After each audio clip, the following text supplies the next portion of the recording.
안녕하세요, 머니스나이퍼입니다. 이번 영상 무역전쟁 휴전 종료 D-12일 남겨두고 있는 상황에서 미국과 중국 간의 3차 실무 협상 그 결과와 의미 살펴보고 기타 증시에 미칠 중요 뉴스들에 대해서 정리해보도록 하겠습니다. 3차 실무회담이 끝나고 트럼프가 당초 시진핑을 만날 계획이 없다고 발표를 했기 때문에 시장에서는 부정적인 뉴스로 받아들였고 개인적으로는 트럼프가 이야기하는 이런 방식 자체가 트럼프가 지금까지 해왔던 협상 방법일 수도 있고, 그리고 앞으로 어떻게 될지는 조금 더 지켜봐야 되겠다 이렇게 말씀을 드렸는데 다행히 양국 간의 딜이 긍정적으로 결론이 났다라는 신호가 나왔습니다. 이전에 이 뉴스에서는 이렇게 나왔었는데요. 중국에 대한 우호적인 관행, 사이버 도둑, 환율 통제, 시장 접근 등에 대해서 좀 더 구체적으로 중요한 협상은 남아있다 이렇게 발표를 했죠. 아마 이런 뉴스들을 가지고 한국 언론에서도 그대로 부정적인 뉴스들, 아직 협상 진전이 별로 없을 것 같다, 아니면은 협상에 대한 기대감으로 주식시장이 올랐다 또는 실망감으로 내렸다, 이런 뉴스들을 내놓기 시작할 것입니다. 하지만 협상은 지금 매우 잘 되고 있다라고 판단하시면 될 것 같고요. 지금 이렇게 나오는 내용들은 특별히 새로운 것도 없고, 지난 그 무역 전쟁이 시작되고 나서부터 약 10개월 동안 지속적으로 나왔던 내용들입니다. 이번 3차 실무회담이 끝나고 미국 측 대표가 트럼프와 시진핑이 만나는 대신에 미국 측 대표가 시진핑 주석을 만난다는 그런 발표가 났고, 그 만남에 대한 사진 한 장이 공개가 됐는데요. 이 사진만 봐서는 굉장한 많은 의미를 담고 있다고 보고 있습니다. 보시면은 좌측에는 문우신, 그리고 미국 대표 라이트 하이저가 자리를 하고 있는데요. 흡사 과거의 무역 사절단이 상대 국가의 왕을 만나는 그런 외교의 장과 굉장히 비슷한 지금 동양적인 모습을 보여주고 있습니다. 쌍방 간에 이렇게 동등한 입장이 아닌 시진핑이 위에 있고, 그리고 미국의 실무 협상진들이 아래에 있는 이런 모습의 그림이 나왔죠. 이 사진 한 장이 주는 의미는 굉장히 많은 의미를 주고 있다고 생각하고 있고요. 이 사진은 중국인들에게도 전 세계에도 시사하는 바가 꽤 크다고 생각을 하고 있습니다. 그럼 3차 실무회담 후 발표됐던 내용을 살펴볼 텐데요. 좌측에는 미국에서 공식적으로 발표했던 내용인 정리했던 내용이고요. 오른쪽은 중국에서 발표했던 내용들입니다. 이 기사는 블룸버그에서 제가 캡처를 했던 내용이고요. 보시면 특별한 내용들은 없습니다. 특별한 내용이 없다는 것은 아르헨티나 G20 정상회담에서 발표했던 내용들 중에 좀 더 구체적이라기보다는 좀 더 직접적이고 윤곽을 뚜렷하게 했다라고 볼 수가 있는데요. 보시면은 그 중에 가장 중요한 내용이 바로 이겁니다. 양해각서로 이번 그 90일 동안 휴전 기간 동안에 양국 간에 있었던 이야기들을 양해각서에 명시하기로 하였다. 이제 명문화하기로 했다는 거죠. 근데 아직 양해각서기 때문에 최종 결론이 나왔다는 것은 아닙니다. 그런데 여기에 명시되는 내용들은 강제 기술 이전, 농업, 지적재산권, 기술 도난, 비과세 장벽, 서비스, 그리고 환율 등 미국이 요구하는 모든 조건들이 중점을 두고 있고요. 그리고 미국 측에서 발표했을 때는, 중국에서는 발표하진 않았지만 미국에서 발표했을 때는 양국 간의 무역 적자를 줄이기 위해서 중국은 지속적으로 미국의 상품들을 구입하겠다라는 내용을 발표를 했습니다.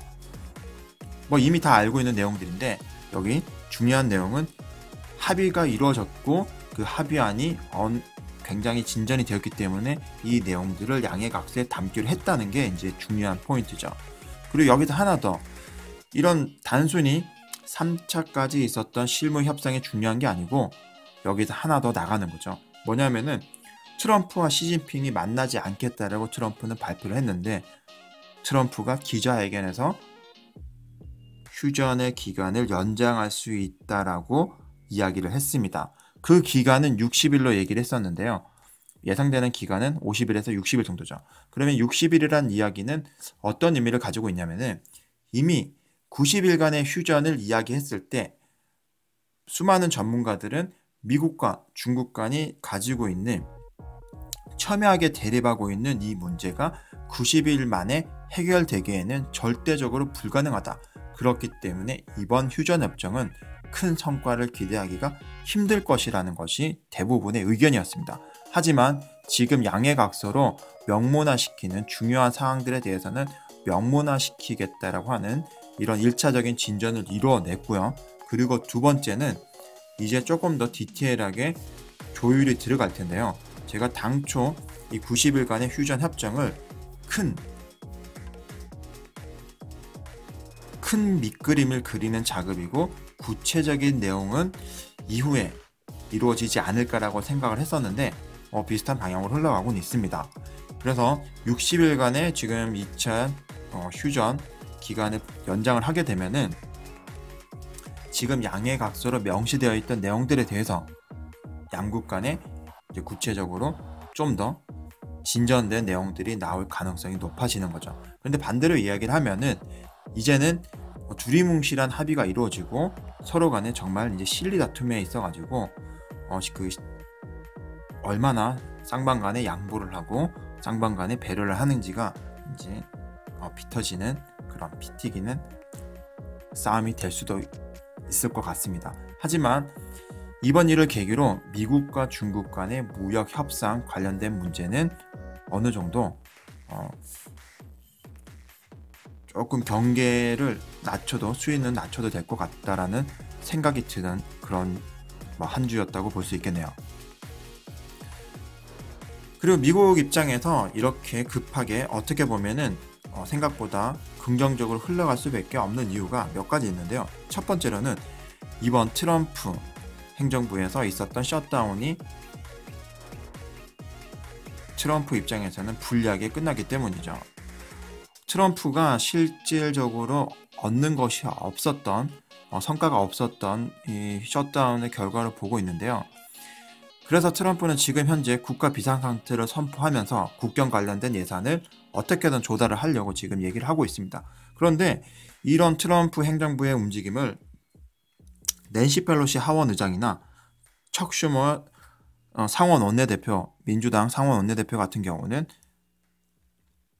굉장히 강력하게 반대를 하고 있는 상황이죠. 그래서 트럼프는 이번에 3차 실무 협상회담이 끝나고 나서 뭐라고 발표를 했냐면은 최종적으로 중국과의 무역 협상을 종결하기 위한 합의안에 대해서는 낸시 펠로시와 척 슈머와 같이 함께 이야기를 하고 그 합의안을 내용에 담아야 한다라고 트럼프는 이야기를 했습니다.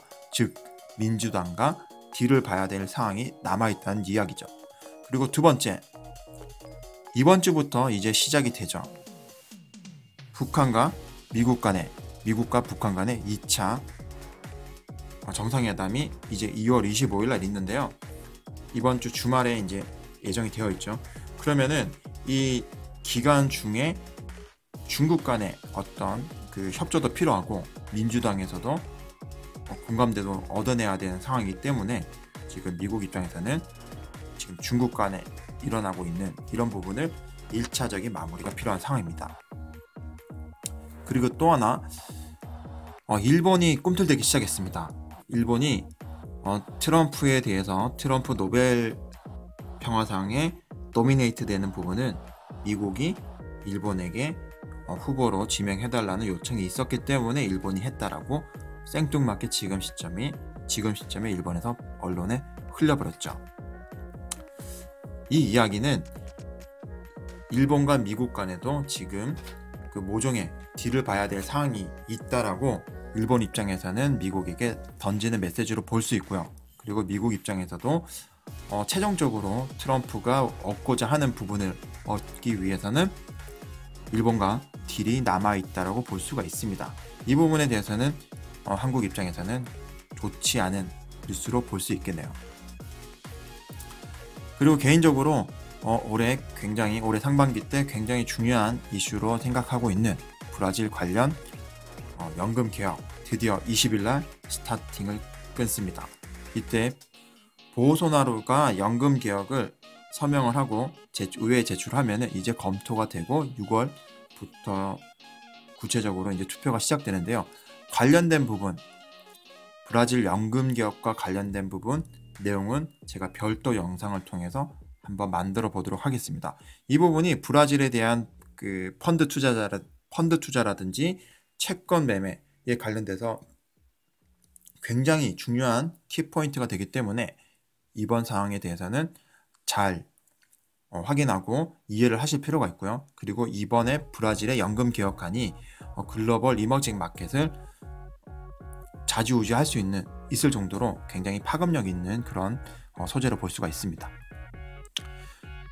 지금 현재 이렇게 트위터에서 보소나루가 적극적으로 29분, 26분의 시차를 두고 이야기가 나오고 있는 내용은 뭐냐면은 연금 개혁이라든지 지금 현재 진행되고 있는 부분은 우리가 지속적으로 진행이 되어야 된다라고 얘기를 하고 있습니다. 그 이유가 지금 집권 여당에서 지난 선거 기간 동안에 있었던 선거 자금 관련돼서 부정 자금을 사용했다라는 지금 스캔들이 있기 때문에 본격적으로 연금 개혁안이 진행되기 전에 조금 긴장하는 그런 모습을 볼 수가 있습니다. 그런데 내부적으로 들어가면은 많은 국민들한테 지금 호응을 얻고 있는 상황이기 때문에 아직까지는 연금 개혁안이 괜찮게 나오고 이 안이 관철될 가능성이 꽤 있다라고 보고 있는 것 같습니다. 그리고 브렉시트에 관련된 영국이죠. 영국 하면 지금 현재 브렉시트가 문제가 되는데 제가 앞선 영상에서 브렉시트는 더 이상 걱정할 필요가 없다라고 말씀을 드렸죠. 이번 주 뉴스에서도 영국만 점점점 미공 속으로 빠져들고 있다라는 그 뉴스가 나왔는데요. 첫 번째로는 에어버스사, 전 세계적으로 항공기를 만드는 큰 회사죠. 이 에어버스가 노딜 브렉시트가 생겼을 때 항공기 제작에서부터 항공기 판매 그리고 모든 관련된 부분에서는 엄청난 비용을 지불해야 되기 때문에 지금 굉장한 공경에 처해 있다라는 뉴스고요. 그리고 영국에서도 지금 브렉시트를 원점으로 되돌리고자 하는 국민들이 대다수다. 그래서 지금 현재 나오는 국민투표로 결정이 되긴 했지만 아직까지도 이 부분이 지금 유럽연합과 관련해서 딜이냐 노딜이냐 지금 어떻게 돼야 되냐 연장이냐 계속적으로 나오고 있고 주변 국가들은 지금 영국에서부터 나오는 자금들 유럽에서는 영국에서부터 나오는 이런 자금들을 영국 대륙 안에 EU 안에 지금 계속적으로 두려고 지금 노력 중이고요.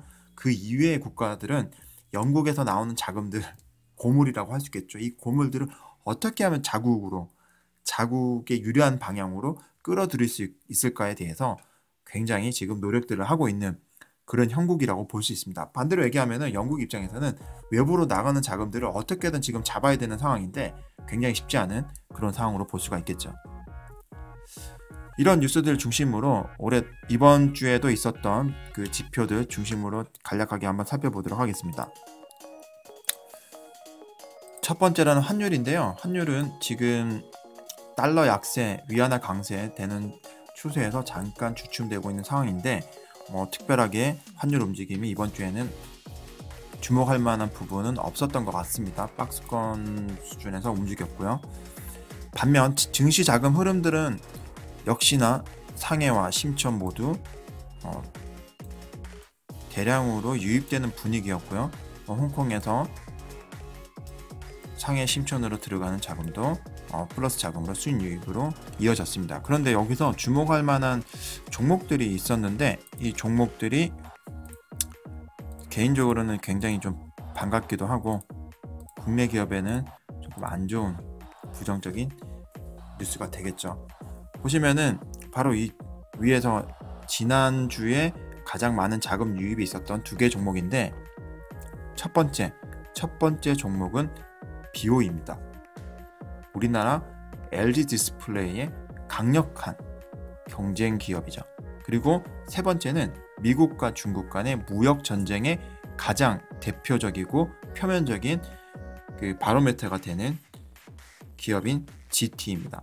이 두 개의 기업에서 지난 5일간의 자금 유입이 가장 많았고요. 특히 GT 같은 경우는 지금 10일, 20일간의 가장 많은 자금 유입이 있었던 지금 상위 랭커에 계속 들어가고 있는 상황에 지금 보실 수가 있습니다.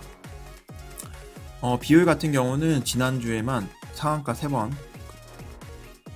치면서 상한가 3번을 치면서 주가는 엄청나게 지금 폭발적으로 올라가고 있는 상황이네요. 이런 흐름 자체가 LG 디스플레이라든지 국내 디스플레이 산업에도 긍정적일지는 모르겠지만 지금 중국 입장에서는 지금 보시는 것처럼 심천 시장의 기술주주 중심으로 자금들이 계속적으로 유입이 강력하게 들어가고 있는 상황입니다. 그리고 브라질 같은 경우는 제가 말씀드렸던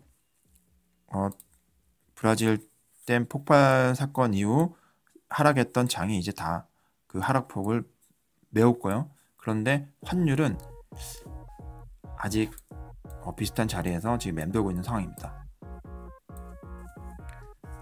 지금 브라질 국채를 투자하는 사람 입장에서는 가장 중요한 지표 중에 하나가 그 헤아라 환율인데, 헤아라 원화 환율 기준에서는 지금 300원대 밑으로 빠졌다가 잠깐 빠졌다가 다시 305원 수준으로 회복을 했습니다.